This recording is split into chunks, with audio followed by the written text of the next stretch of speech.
Une contribution de plus, du moins de la part de quelqu'un qui leur est extérieur.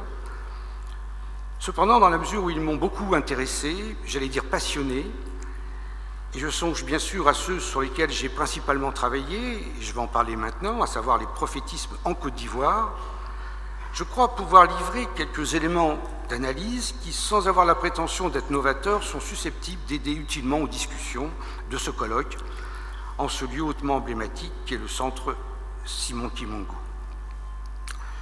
Alors ma contribution, tout en s'appuyant principalement sur ma connaissance des prophétismes ivoiriens, consistera donc à vous proposer quelques cadres analytiques qui ont quelques ambitions d'avoir une portée plus générale. Et des cadres analytiques que je me propose d'appliquer d'abord à la figure du prophète, à celui que le grand sociologue allemand Max Weber avait caractérisé comme détenant un pouvoir charismatique, de les appliquer ensuite au prophétisme proprement dit, c'est-à-dire à des phénomènes religieux de plus ou moins grande ampleur qui sont généralement survenus en situation coloniale, mais qui se sont souvent prolongés ou renforcés après les indépendances.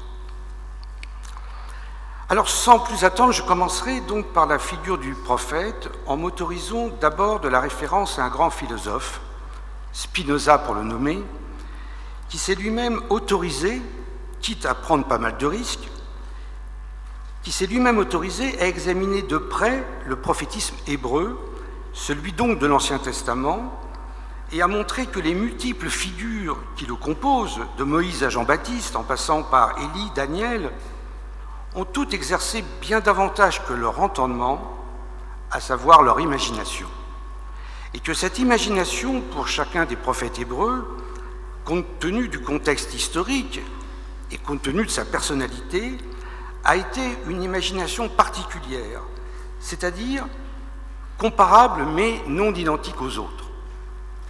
Eh bien, je reprendrai volontiers cette approche de Spinoza, car pour ce que j'ai pu comprendre des prophètes auprès desquels j'ai travaillé, en l'occurrence des prophètes en Côte d'Ivoire, il m'a semblé en effet que si tous ont de nombreux points communs, notamment le fait de s'auto-proclamer prophète, chacun développe sa mission, son entreprise d'une manière spécifique.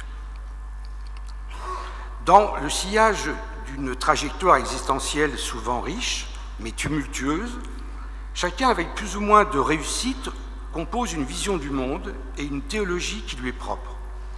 Et cela en s'appropriant certains aspects plutôt que d'autres du christianisme et en empruntant aussi bien à des cosmogonies ou à des pratiques magico-religieuses traditionnelles. Je pense tout particulièrement au culte des ancêtres, au culte de fécondité et au culte d'anti-sorcellerie que beaucoup, chacun à sa façon, ont recyclé ou réactivé au cours de la période coloniale et après. Donc, je dirais que chacun d'eux se livre à sa manière à une double appropriation, à la fois du côté du christianisme et du côté des religions traditionnelles. Ce que de nombreux analystes ont appelé syncrétisme, mais ce que je préfère pour ma part appeler travail de synthèse, puisque les plus importants d'entre eux, grâce souvent à leurs disciples, ont été au départ de nouvelles religions et de nouvelles églises, avec leur liturgie et leurs rituels spécifiques. En Côte d'Ivoire, ces nouvelles religions ont été tout particulièrement l'église hariste, inspirée par le prophète libérien William Wadé Harris, qui est apparu en 1913 dans la colonie et qui convertit près de 100 000 personnes, ou encore l'église d'Eima, fondée un peu plus tard par la prophétesse Marie Lalou. Mais pour revenir à cette question de l'imagination, je voudrais préciser que cette faculté a fait d'eux ce que j'appellerais des maîtres du discours. Ce qui m'a tout spécialement frappé en fréquentant plusieurs prophètes ivoiriens ou en découvrant leurs gestes dans les archives, c'est que ce sont des personnages qui prennent avec détermination la parole et qui la prennent sur différents plans. D'abord, ils parlent d'eux-mêmes, de ce qui les a amenés à être ce qu'ils sont, et notamment de l'épisode de leur vie où ils ont basculé dans la vocation prophétique. Épisode qu'ils appellent souvent eux-mêmes leur folie, comme s'ils avaient lu Erasme, le grand humanisme européen du début du XVIe siècle. Ensuite, ils parlent du monde qui les entoure, et souvent sur un mode dérangeant, perturbant, voire subversif. Un monde qui peut se limiter à leur environnement local et aux problèmes auxquels est confrontée la population qui l'habite, mais un monde qui, bien souvent, n'est rien d'autre que la situation historique dans laquelle ces personnages inspirés, imaginatifs, évoluent. Situation coloniale pour les prophètes anciens ou plus âgés, situation post-coloniale pour les prophètes récents. Une situation qui, dans tous les cas, les amène à aborder les problèmes, les tourments qui affectent durement leurs contemporains. Certains, du reste, ne se contentent pas de parler de leur région ou de leur pays, et spécialement des difficultés ou des malheurs qui les assaillent, mais traitent aussi des problèmes nord-sud, des rapports entre occidentaux et africains, et des problèmes plus globaux de la planète. J'ai connu un prophète ivoirien qui parlait à sa façon du sida, de ses origines et de la manière de le traiter, un autre qui abordait des questions écologiques, les questions des catastrophes, un autre qui traitait de la question des femmes, etc. Du coup, j'ai même osé écrire qu'il me faisait songer, sur un certain plan bien sûr, à des collègues, à des sociologues ou à des anthropologues. En tout cas, il me semble que nombre d'entre eux ont développé ce que j'appellerais volontiers une intelligence de la situation, c'est-à-dire qu'ils ont intelligemment repéré les diverses tensions qui travaillaient et qui travaillent les sociétés africaines, spécialement celles qui ont résulté des destructions plus ou moins importantes des systèmes sociaux traditionnels qu'ont généré les colonisations européennes. Mais à leur qualité discursive s'en ajoutent d'autres, en l'occurrence des qualités d'hommes, d'action, parfois de femmes d'action, à l'instar de Marie Lalou en Côte d'Ivoire, ou encore, bien sûr, de Donna Béatrice Kimpavita, la première des grandes prophètes. Ce sont en effet des personnages qui, souvent, ont des activités de guérison, qui interviennent, par exemple, comme je l'ai dit, dans le domaine de la fécondité, qui luttent, pour reprendre une formule assez stéréotypée, contre le fétichisme et la sorcellerie.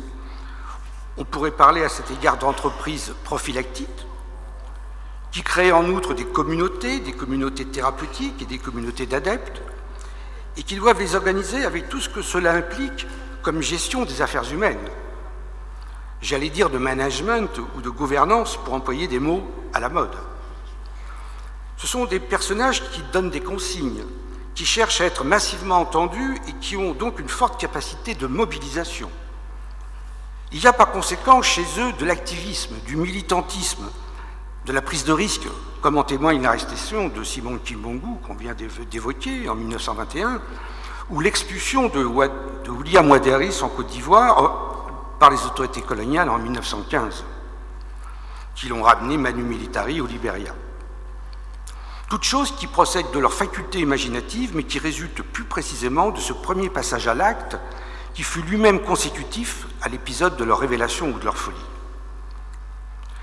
Finalement, c'est cette combinaison du discours et de l'action que chacun réalise à sa manière, mais le mieux possible, et c'est cette combinaison qui fonde et pérennise le charisme des prophètes, qui fait d'eux des humains extraordinaires, et très précisément des personnalités capables de grandes performances, et dont la formule pourrait être « je dis ce que je fais et je fais ce que je dis ».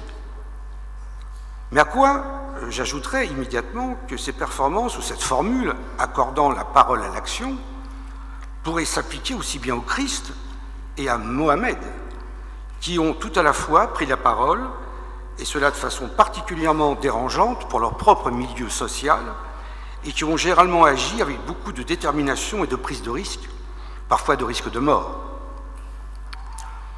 De ce point de vue, la figure du prophète, telle que celle de William Waderis ou de Simon Kimbongu, évoque fortement la dialectique du maître et de l'esclave, chère à cet autre grand philosophe, à savoir Hegel, qu'on pourrait ici adapter en dialectique du colonisateur et du colonisé.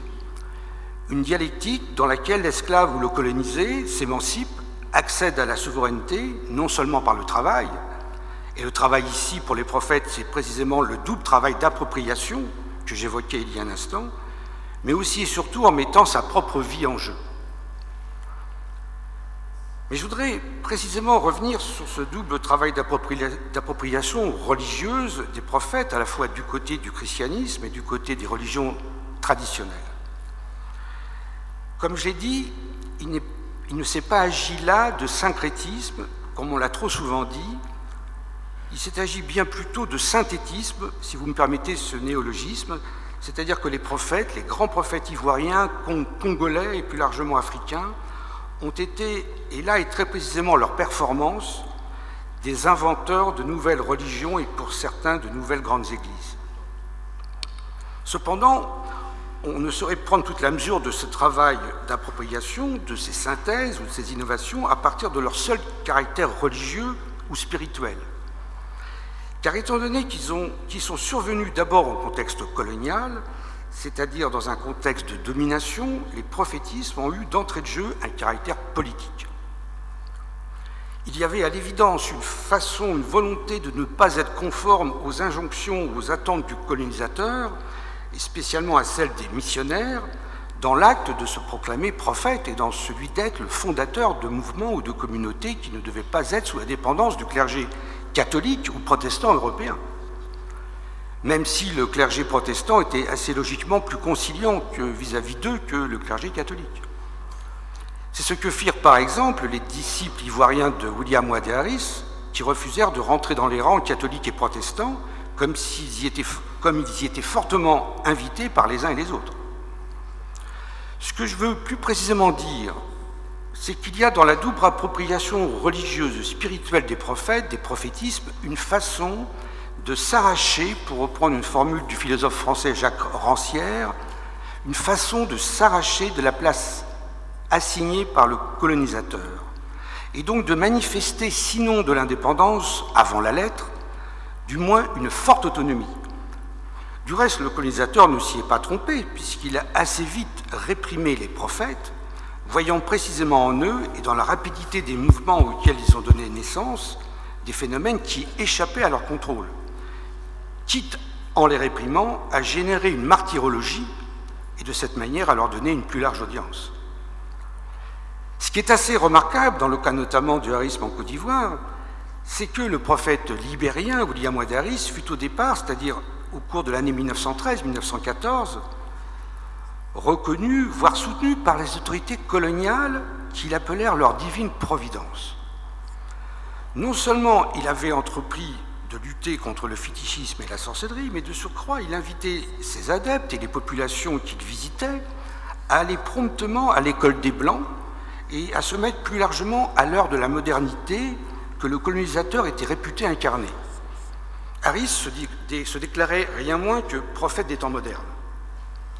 Cependant, malgré ce zèle, le colonisateur vit quelque temps plus tard, dans cette divine providence, un danger, une menace.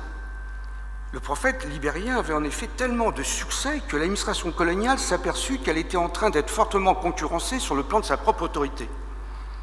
Ce qui lui devint parfaitement intolérable. D'autant que s'il se déclarait prophète des temps modernes, Harris disait aussi, en très remarquable maître de la parole qu'il était, Harris disait aussi que si les Africains suivaient ses commandements, ils seraient bientôt les égaux des Blancs. C'était là une prédiction qui allait peut-être dans le sens du projet colonial, de la fameuse mission civilisatrice occidentale, mais qui, en ses débuts de colonisation, avec le régime de l'indigénat, c'est-à-dire d'infériorisation des colonisés, et avec les nécessités de la mise en valeur économique de la colonie, c'était une prédiction, être les égaux des Blancs, qui était pour les autorités une prédiction parfaitement incongrue et inacceptable. Mieux que des formes d'autonomie, je dirais que les prophètes et les prophétismes ivoiriens, mais ceci vaut bien sûr évidemment aussi pour le kibandisme, que les prophètes et prophétismes donc, par leur double appropriation religieuse, par leur performance discursive et pratique, par leur capacité de mobilisation collective, ont été des producteurs d'expression et d'espace public. Sans que les autorités coloniales, malgré leur politique répressive, ne puissent empêcher qu'ils soient entendus et qu'ils se développent, même clandestinement, prophètes et prophétisme ont bien plutôt imposé à ces autorités une certaine réception du christianisme et surtout une certaine façon d'interpréter la situation créée par elles et d'y réagir avec intelligence et perspicacité. À l'image d'Harris et très certainement de Simon Kibongu, mais je pense aussi à une autre personnalité comme André Matsoa ou Congo-Brazza, qui ne voyaient pas pourquoi, dès lors qu'on se convertissait au Dieu de la Bible, au Dieu des Blancs, on ne serait pas du même coup leurs égaux. Finalement, et je terminerai mon intervention par là, les prophètes et les prophétismes africains ont fait très tôt et très vite bifurquer le projet colonial tel qu'il avait été peu ou prou conçu par les puissances conquérantes, c'est-à-dire un projet qui supposait l'obéissance des colonisés de manière à ce qu'ils fussent entièrement façonnés par leurs colonisateurs. En créant de nouvelles religions adossées largement aux cultures locales. Par parenthèse, l'Église catholique proposera bien après la notion d'inculturation par une sorte d'autocritique de ses premières missions, de ses premières entreprises missionnaires, mais je dirais que les prophètes l'avaient à leur manière inventé, cette inculturation, bien avant elle, ce qui souligne encore plus leur performance. Donc, en créant de nouvelles religions adossées aux cultures locales, prophètes et prophétisme en Côte d'Ivoire, en République démocratique du Congo ou ailleurs ont produit des événements, ont écrit une grande page d'histoire qui n'était pas du tout prévue par le projet colonial. Il s'est agi d'une histoire en bonne part d'appropriation de ce que ce projet colonial véhiculait comme politique de domestication, tout spécialement son prosélytisme chrétien. Mais il s'est agi d'une histoire qui fut également d'entrée de jeu politique, ce que mon maître Georges Ballandier avait largement repéré à travers sa notion de reprise d'initiative, puisqu'à travers les prophétismes, les colonisés ne sont pas restés à leur place, à la place qui leur était assignée, qu'ils ont fait autrement et autre chose, qu'ils ont par conséquent durablement perturbé l'ordre colonial, noté, puis des églises, qui se sont affirmées sans discontinuer de la période coloniale à la période post-coloniale, prenant pour certains une part importante dans l'avènement de l'indépendance. Pour beaucoup de pays africains concernés, cette histoire des prophétismes est maintenant séculaire. L'Église ariste, dans 2 ans, va fêter son centenaire, 1913-2013, et l'Église de Jésus-Christ sur terre par le prophète Simon Kimongou, ici même, va célébrer le sien dans 10 ans, 1921-2021. La République démocratique du Congo et, comme vous le savez plus récemment, la Côte d'Ivoire ont traversé des périodes particulièrement tourmentées, des guerres ou des quasi-guerres civiles, qui ont mis très directement en cause leur capacité à faire nation. Il me semble pour ma part que parce qu'elles sont précisément le produit de cette histoire d'appropriation, ces églises constituent un modèle de patrimoine national ou mieux encore, ces églises sont le canal privilégié d'expression d'une conscience nationale et peuvent permettre en même temps la mise en place ou l'accélération de processus d'intégration régionale. Ce qui n'est pas contradictoire, bien au contraire, avec leur vocation de s'affirmer encore plus largement en Afrique, de se déclarer panafricaine ou universaliste et de prendre ainsi leur part à la mondialisation en cours. Merci.